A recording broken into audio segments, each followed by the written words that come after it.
So the next problem we have, okay, we have here what is the distance in centimeters between two vertices of a cube which are farthest from each other. Okay, if the edge measures 8 centimeters, so nado kay cube, let us draw the cube. Sound pen. Okay.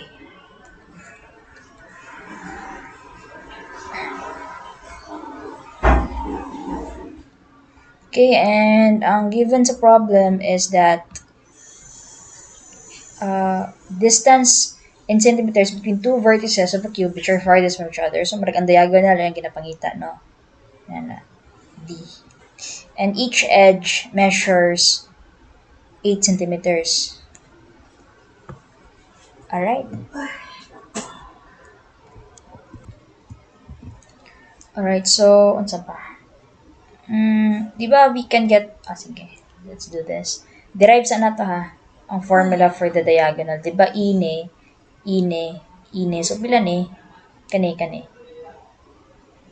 Kaniha, sige, pila man ang x, dira, kani x. That's x squared is equal to e squared plus e squared. Or just square root of 2e. That is your x squared, right? And then your diagonal, if kanina po na triangle ato ang i-base, Pythagorean theorem ka for that, you have d squared is equal to e squared plus x squared.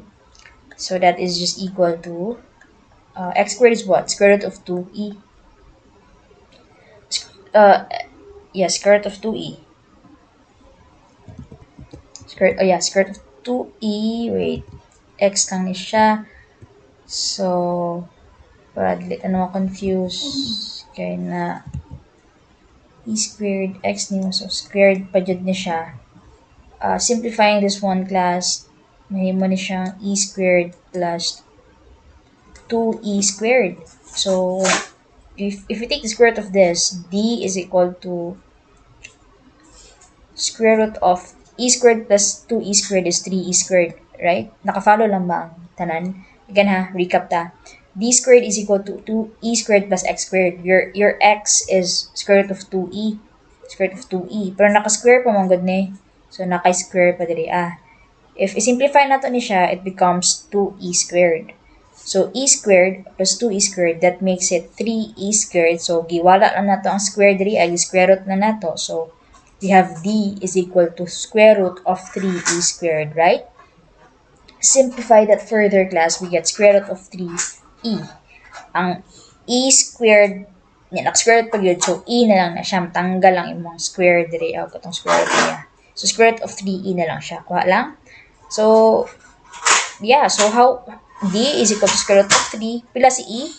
8. So, pila man na siya, class? You have square root of 3 times 8. That is 13.86. So yeah, 13.86 centimeters. And that is your diagonal for this. So, kato lang, no?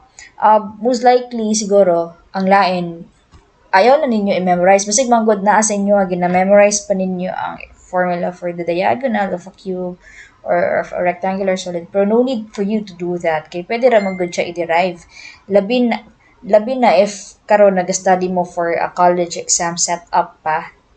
No, if naka-college exam, mo sa college class, taas gid mo time sa inyong mga exams.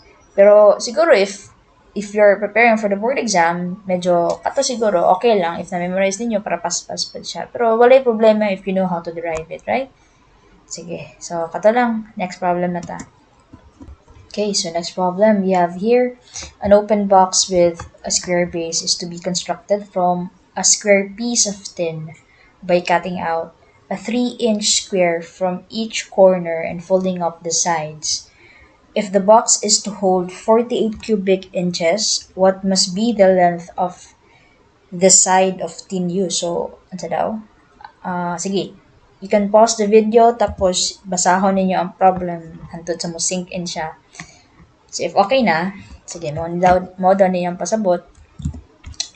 Lalo kay like a piece of tin, ano sa ba? Basta na ay square piece of something. Dili ta sure if square ba. Basta na ani. Tapos, magbuhat daw tag box by cutting out 3 inches square from each corner. So, tinig 3, 3, 3, 3 na siya. Same diri 3, 3.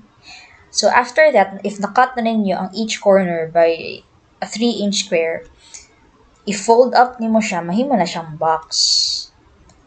Like this. Na-open ang taas. Okay? So, kung iyong buhaton na naon class, imagine ha, gi-fold siya, pasaka. So, kani 3 ni. 3 pod ni diri kani. Kumbaga, ay lagi. 3 man ni, 3 ni. 3 ni, 3 ni. So, kung ipag-fold ninyo na class, kani sila, mga 3 na sila. Kuha ninyo. Sige. Kani wala ta kabalo pila ni kanina distance diri Wala ta idea. Iya wala gyud pud actually ang ipangita pud sa problem is kani whole length kana siya. So sa to pa L is equal to 3 plus X plus 3. Pagkabalo ta pila ni si X class, solve ta pud na to ang length na which is the unknown sa problem, which is mo tong ginapangita sa problem. So kaning si X na to, let me change the color of the pen para makaran ninyo. Kaning X, mo ni siya kung iyong i-imagine og tarong, mo na siya tong X. Diba? Kay pag fold up ana niya 3 ni, mo na siya. 3 ni, mo na siya. Kaning X, mo na siya. Once ma-figure out niyo pila na si X, solve na nato tong length. Ano sa pag may given sa problem? Given ang iyahang volume. Volume, given ang volume, which is 48. So, unsay volume ana niya class of this box? Diba? Just get the area of the base, then multiply that by the height. Kuha na nimo yung volume. So, 48, what is the area of the base? X man ni. X man pod ni. Diba? X biya ni. 3 ni. 3 ni. 3 na. X ni. So, unsa ato ang base, area of the base, x squared, sorry. What is the height? 3. 3 atong height. 3. So, makuha na nato si X. Pila si X class? That is 48 divided by 3. Take square root of that. That is 4. That is 4. Right? So, L is equals to 3 plus X plus 3. So, that is 3 plus 4 plus 3. Your length is pila?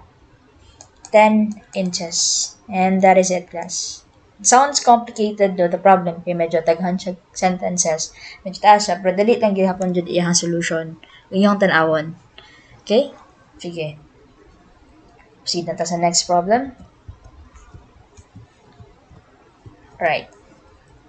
How many cubic feet of concrete is required to build a retaining wall 115 feet long, 8 feet high, and 18 inches wide? You are to build a wall. 9 ani atong dimensions. Ana siya. So, pila daw iyang cubic feet. Cubic feet. Volume ang ginapangita. Cubic man. So, volume. So, if imong naon class, if you are to build a wall, maragin ani iyang noun. Sige, ana. IDK how to draw it. Ana na lang. So, 115 feet long, 8 feet high, 18 inches wide. Inches, take note, keyword, inches. Feet, inches ha, ang width, pero ang ginapangita sa problem na volume is in terms of feet. So, kani siyang inches na to, para di mo maliba, i-convert na lang sa nadaan. So, 18 inches, multiply that by 1 feet per 12 inch. Cancel sa inch, mabilin ang feet na unit. So, pila man na siya? 18 divided by 12, that is 1.5 feet. Right? Yeah. So, naka-feet ni sa ubos, feet na pod ni, multiplied all those three together, cubic feet na natong answer. So, volume is just length times width times height. 8 times 115.